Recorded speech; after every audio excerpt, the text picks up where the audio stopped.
Hey, what's up? I'm Kirk of Effectatron, and I'm excited to announce that the Mind in Motion workshop is now available in individual chapters. We've got 9 options to choose from. They're broken up into, all 10 chapters are broken up. Chapters 6 to 7 are bundled together because they're all about animation.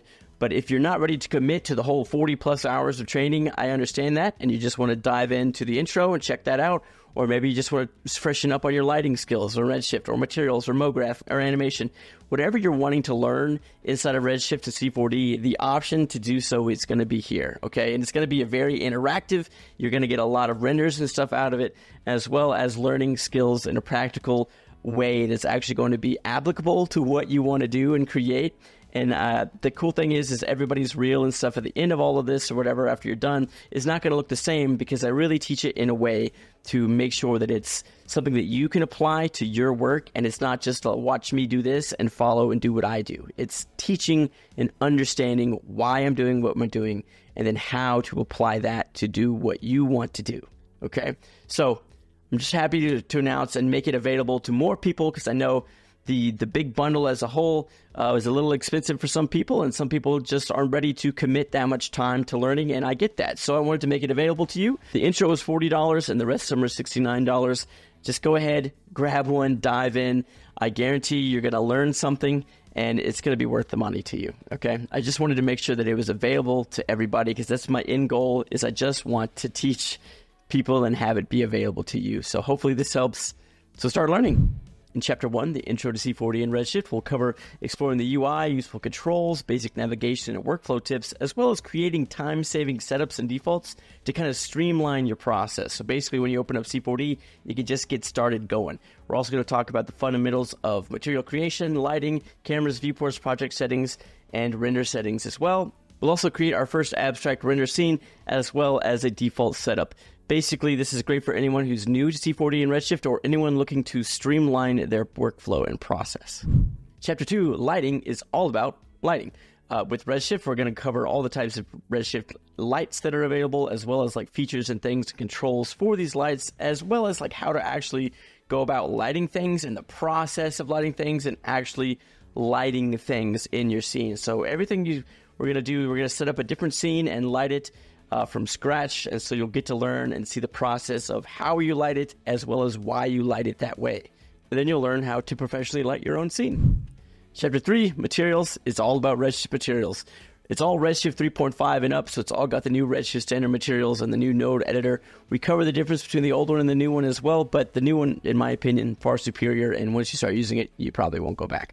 But we talk about all kinds of Redshift nodes, materials, everything on how to approach creating materials, as well as fixing and troubleshooting a lot of issues and tweaking materials that maybe you have access to. Really, it's all about control and customization, and that's the power of Redshift, and that's what I'm going to teach you how to do. So you'll be able to say, I think I could make that material, or I know how to control this material, versus I have no idea what is inside the shader graph. So you'll be comfortable inside the node editor, I promise. Chapter 4, modeling, is all about modeling. Now, modeling in Cinema 4D has so many different variations and ways to go about doing stuff.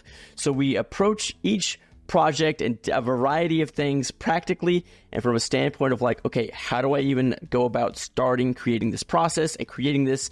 And so you actually will do hard surface modeling, we'll do volume builder modeling, modeling with deformers, modeling with the scene nodes, as well as doing things like landscapes and stuff like that. So we'll do a variety of modeling tactics, as well as just how to approach it, making that decision, and then going and following through with that decision, troubleshooting issues along the way, and understanding geometry and why we're doing what we're doing, and then also how to fix some issues with maybe models that we have access to that aren't just how we want them. Chapter 5 is all about dynamics. Dynamics are one of my most favorite fun thing about Cinema 4D.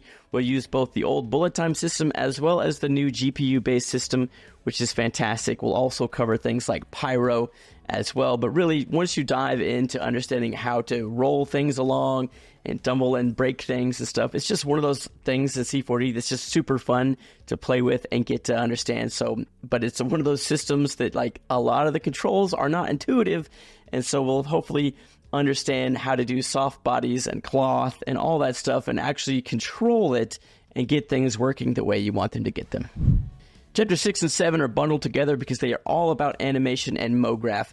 So we talk about animation fundamentals, keyframing, the F-curve workflow, as well as how to create loops, which is a very popular thing in Cinema 4D and 3D artists, as well as animating to music, controlling fields, Mograph, and dynamics, and then layering fields and effects together to create very customized things, and then how to apply all of those things together in layers to create one really cool, very easy to control and understand animation. So that's really the key, is like getting things to work the way you want them to work and understanding how to go about doing that. And that's really it.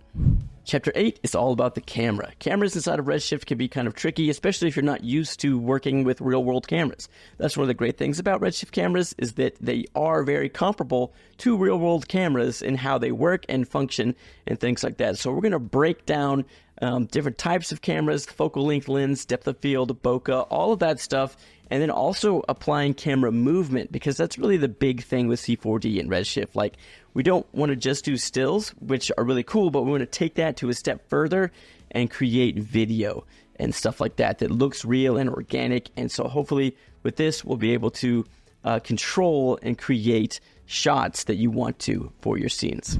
Chapter 9 is all about product rendering and render settings. We're going to talk about troubleshooting, optimizing your speeds for your machine specifically, as well as looking at denoisers, AOVs, animations, saving things out, and memory management as well. We really want to set it up so that when you're done working, you can just have a setting that you say, okay, render this, and you'll be good to go. You don't have to troubleshoot a million things after you just spend a whole bunch of time creating your scene.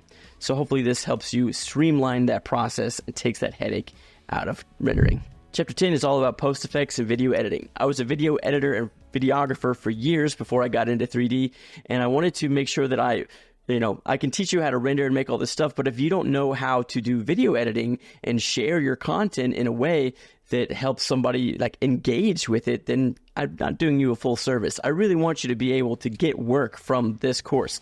So I'm going to teach you how to edit inside of Adobe Premiere and Photoshop and stuff, but I do it in a way that it's not pigeonholed into that software. So if you use something like DaVinci Resolve or something else, whatever, to edit or whatever, you'll be able to actually apply what we learned, because it's more principles and fundamentals of video and editing and stuff like that versus, okay, step by step, follow me, but we'll create a fun, engaging reel. We'll talk about finding music, sound effects, all that stuff, and basically just streamline it, because you just got done creating a whole bunch of renders and stuff, and now you're ready to share it, and now you realize, oh my gosh, I don't really know how to put together a reel. So this will help solve that issue for you, and you'll be proud of what you've made.